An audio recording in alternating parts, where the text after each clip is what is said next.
a gente começa o primeiro bloco do Encontro Saudável desta semana falando sobre o aparelho digestivo, especificamente sobre um procedimento que é muito utilizado em pacientes oncológicos e que ocasiona uma significativa melhora na qualidade de vida desses pacientes. Para falar sobre próteses endoscópicas, eu converso com o médico gastroenterologista, cirurgião do aparelho digestivo, especialista em ecoendoscopia, em cirurgia minimamente invasiva, em endoscopia terapêutica e diagnóstica da Gastroclínica Cascavel, Dr. Carlos de Carvalho. Tudo bem, Dr. Carlos? Tudo bem, Soraya. É muita especialidade, né? A gente tem que ir decorando até falar tudo, enfim. Muito estudo, né, doutor?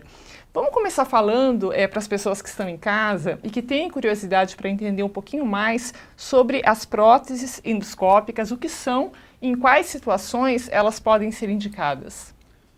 Na realidade, as próteses são dispositivos utilizados para sempre aumentar o calibre de cada órgão, onde ela é colocada. Então, por exemplo, isso foi muito difundido pelos cardiologistas, com os stents que se colocam em coronárias. E o princípio ele é basicamente o mesmo. A gente introduz esse dispositivo no órgão que está de alguma maneira obstruído. Esse dispositivo vai se expandir e vai permitir então o fluxo, no caso nosso, de alimento, né, ou do intestino. Então, praticamente no esôfago, estômago, intestino delgado, intestino grosso, os canais do fígado e do pâncreas, são órgãos onde a gente pode se utilizar desses stents. Certo. Doutor, essa abordagem depende, obviamente, do local estenosado, né? Há diferentes níveis de complicação dependendo de onde será implantada essa prótese? Sim, porque cada órgão, nós temos órgãos que são mais fixos e órgãos que têm mais mobilidade. Então, quanto maior a mobilidade do órgão, por exemplo, o esôfago, né, um pouquinho antes do estômago, é um órgão que, quando a gente coloca as próteses, a chance dessa prótese de se deslocar ou ter outras complicações é muito maior do que, por exemplo, no fígado, onde essa região não tem mobilidade. Esses canais eles são fixos, não se alteram muito com a movimentação. Certo. Bom, existem dois tipos de prótese, né, Dr. Carlos? Quais são esses dois tipos e qual a diferença entre eles? Para o aparelho digestivo geral, existe basicamente um tipo que é a prótese metálica, que a gente chama de prótese autoexpansiva.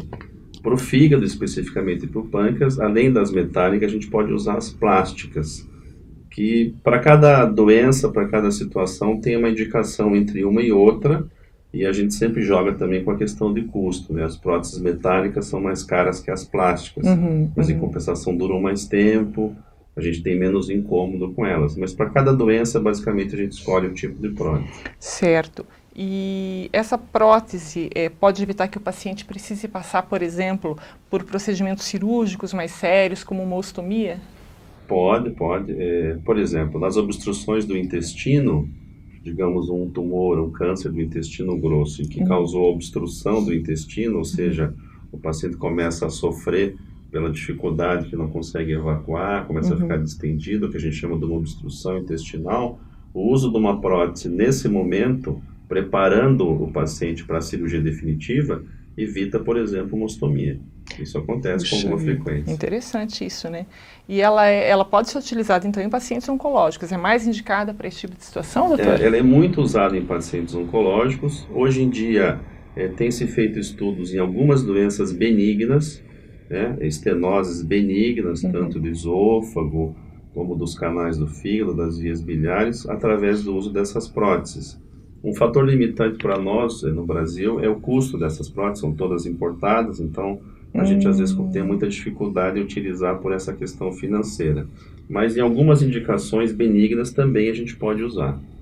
Bom, a gente gosta sempre de referenciar, né, de indicar profissionais habilitados para fazer todo e qualquer tipo de procedimento na área da medicina, suas diversas especialidades. É importante que a gente diga aqui, Dr. Carlos, quem são os profissionais, né, quem está habilitado a fazer esse tipo de procedimento?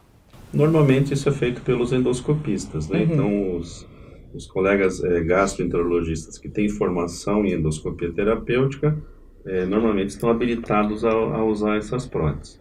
Certo. E, em média, quanto tempo dura essa prótese, principalmente essa metálica, que o senhor falou que tem uma durabilidade maior, né? Depende um pouco do tratamento que o paciente está fazendo. Então, digamos, no esôfago, enquanto o paciente está sendo tratado através de químio ou radioterapia, a prótese fica, algumas são retiradas, outras não se consegue mais retirar. Durante o tratamento, por exemplo, de doenças do fígado ou do pâncreas, as próteses plásticas a cada 3 meses tem que se trocar, as próteses metálicas podem ficar até mais tempo, dependendo da doença, se é um tratamento definitivo ou é um tratamento paliativo da doença. Então, o tempo de troca ou de reintervenção em cima da prótese depende dessas situações. Certo. Eu quero aproveitar a estada do Dr. Carlos aqui no programa. É um cirurgião muito habilidoso, é um gastroenterologista, um endoscopista já conhecido em Cascavel, e a gente sabe que no final do ano, a gente sempre gosta de fazer um balanço, né, na especialidade do médico, para saber como é que foi o ano, Dr. Carlos, né? A gente percebe uma movimentação de pessoas muito preocupadas com a sua qualidade de vida, com a sua saúde, e na Gastroclínica Cascavel é recorrente vocês falarem em prevenção. Né? Como que o senhor avalia o comportamento, o perfil do paciente, do cascavelense que passou pelo seu consultório, enfim, pelos exames? Como é que está o perfil desse paciente com relação ao aparelho digestivo, aos hábitos de prevenção? Eu acho que isso tem melhorado com o passar do tempo, né? As campanhas que se fazem, mesmo relativas a outras doenças, não do aparelho digestivo, acabam fazendo os pacientes procurar, de alguma forma, uma orientação. Eu estou com 50 anos, o que será que eu precisava fazer? Né? As mulheres estão muito acostumadas ao ginecologista, mas os homens não procuram muito tratamento. Mas aí, aos poucos, as campanhas vão melhorando isso. E cada vez mais os pacientes vêm para check-up mesmo. Né? Até vem muito cedo, às vezes, vem com 30 anos. Quero fazer um check-up. Não, tua idade, né, não precisa nada. Mas quando vem aquele com 50 ou com 60, que nunca fez nada, aí é que a gente vê o benefício, porque com muita frequência nesses pacientes completamente assintomáticos, você encontra doenças ou importantes naquele momento, ou que poderiam levar a uma doença no futuro não muito distante também. Tá certo. Isso tem melhorado. São hábitos que a gente tem que levar para a vida, né? A questão de alimentação equilibrada, atividade física, a gente cansa de falar aqui, mas é para o seu bem. Dr. Carlos, muitíssimo obrigado pela presença, pelas orientações, excelente semana. Obrigado, igualmente.